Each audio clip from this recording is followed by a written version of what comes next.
ఎందుకు వదిలేసినా వదిలేయడమే. ఆ మాటకు వస్తే వరాలు ఇచ్చి వదిలేయడం పాండవుల దగ్గర ఉంది. వాళ్ళు కొంతమందిని అలాగే వదిలేశారు.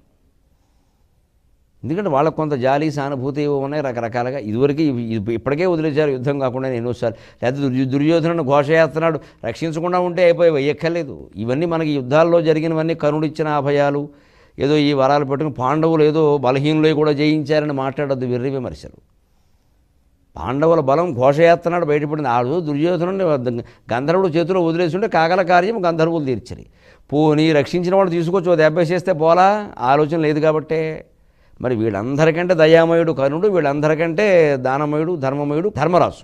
కర్ణుడి కంటే కూడా దుర్యోధనుడి కంటే కూడా. అయితే వీళ్ళు ఏవో వరాలు ఇచ్చినా త్యాగాలు ఇచ్చినా వీళ్ళు ఏదో గొప్పవాడని మనం అనుకోకల. ఆయా పరిస్థితులను బట్టే కొంచెం కొంచెం తమ తమ ధర్మగుణాన్ని ప్రదర్శించే ప్రయత్నం చేశారు.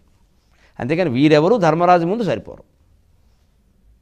భారతంలో గొప్పగా చెప్పుకునే నాయకుడు అంటే ధర్మరాజే, గొప్పగా చెప్పుకునే వీరుడంటే అర్జునుడే, తిరుగులేదు ఇంకా. సరే, జగన్నాటక సూత్రధారి కీలక పాత్రధారి ఆయన ఏమంటాం అంతే. అంటే ధర్మరాజు యొక్క దయాగుణమే మొదటి నుంచి వీళ్ళని కాపాడదు. లేకపోతే వీళ్ళందరూ ఎప్పుడో వెళ్ళిపోవలసిన మాట. అంతేందుకు ఉత్తర గోగ్రహణంలో మాత్రం కర్ణుడు పారిపోయాడు. మరి పారిపోకుండా నిలబడి ఉంటే ఆవిడ తెలిసిపోయేది దెబ్బ. అలా అర్జునుడు దారి తెలిసినవి ఉన్నాయి. అంచేతను ఇవన్నీ పరిస్థితులు అలా చేసాయి. పరిస్థితులు మనుషులు బానిసలు అనేది అందుకోసం. అందుకని మళ్ళీ ఏదో ఇక దీనివల్లే మొత్తం అంతా అయిందని కూడా అనుకోవద్దు. అలా ఉంటాయి. అవి కూడా కొన్ని కారణాలు. కుంతికి ఈ ప్రయోజనం కలిగితే పరోక్షంగా పాండవులకు ప్రయోజనం కలిగితే కర్ణుడికి ఏమిటి ప్రయోజనం? తన హృదయంలో ఉన్న బాధని కృష్ణ పరమాత్మ దగ్గర చెప్పుకోలేకపోయినా కుంతి దగ్గర స్పష్టంగా చెప్పుకున్నాడు. చేసిన తప్ప కాదా అని అడిగాడు. ఆవిడ ఒప్పేసుకుంది అనుకోండి, ఇంకా రెండో వాదన ఏం లేదు. ఆవిడ లాయర్ని పెట్టుకోలేదు.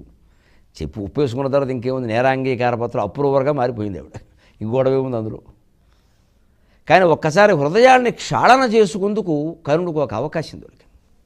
రెండోది, సేవాధర్మంతో పాటుగా పుత్రుడుగానో మానవతామూర్తిగానో స్వీయ ధర్మం ఒకటి ఉంటుంది కాబట్టి ఆ స్వీయ ధర్మం నెరవేర్చుకునే అవకాశం. అయ్యో, నేను తెలుసుండి ఇక్కడ కర్ణుడి పాత్రలో మనం అర్థం చేసుకోవాల్సింది, ఎవరికి ఇటువంటి పగవారికి కూడా ఇటువంటి దుఃఖం రావద్దు.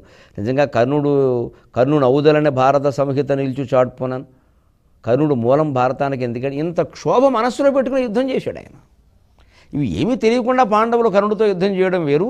ప్రతి బాణము భీముడి మీదో ధర్మరాజు మీద వేస్తుంటే వీడు నా తమ్ముడు అనుకుంటూ వేయడం వేరు కదండి. తెలియకుండా ప్రాణం పోవడం వేరు. అంతేగాని ఏ క్యాన్సర్ వచ్చి 6 నెలలయ్యా ఇంకా అంతకంటే ఉండదు అన్నం, మళ్ళీ నెల కాగానే ఇంకా 5 నెలలు ఏదో కౌంట్ డౌన్లో చెబుతుంటే చికాగ్గా ఉండదు. హృదయం అంతా క్షోభ. మరి కర్ణుడి పరిస్థితి అదే.